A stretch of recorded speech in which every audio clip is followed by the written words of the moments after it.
সকল প্রকার ইহুদিদের কাজে লিপ্ত থাকবে, তাদের কাজের সাথে মিল রেখে চলবে। এই যে পিকনিক করছে, এই যে বক্স বাজায় গান বাজনা করছে, নাচানাচি করছে, আনন্দ উল্লাস করছে, এগুলো তো মূলত ইহুদিদের কাজ।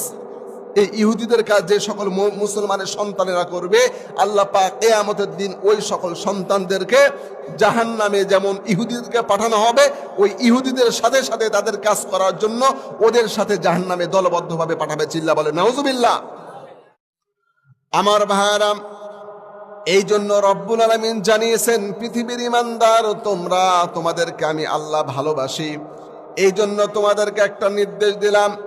আল্লাহ বলছেন, ইয়া আইয়ুহাল্লাযীনা আমানু লা তাত্তাখিযুল ইয়াহুদা ওয়ান নাসারা।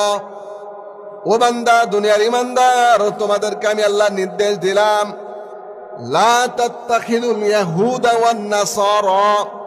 আল্লাহ বললেন, বান্দা তোমরা কখনো গ্রহণ করো না, কখনোই তোমরা আপন করে নিও না, তোমরা কখনোই তাদের সাদৃশ্যে যায়ও না।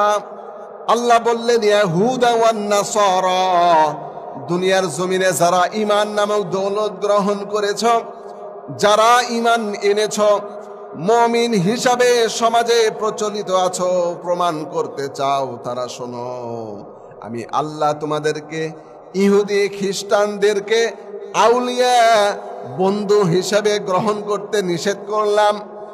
বাদুহুম আউলিয়া ও বাদ। আল্লাহ বললেন, পরিপূর্ণ তাদেরকে কখনো গ্রহণ করো না বন্ধু হিসাবে।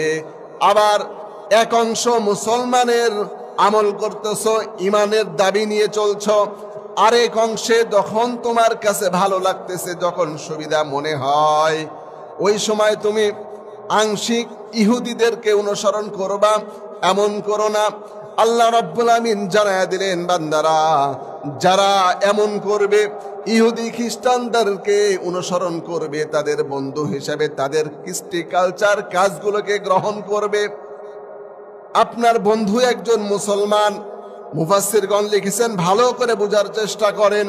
আপনি বলবেন, হুজুর আল্লাহ তো ইহুদিদেরকে বন্ধু হিসাবে গ্রহণ করতে নিষেধ করেছেন, আমার দৈনন্দিন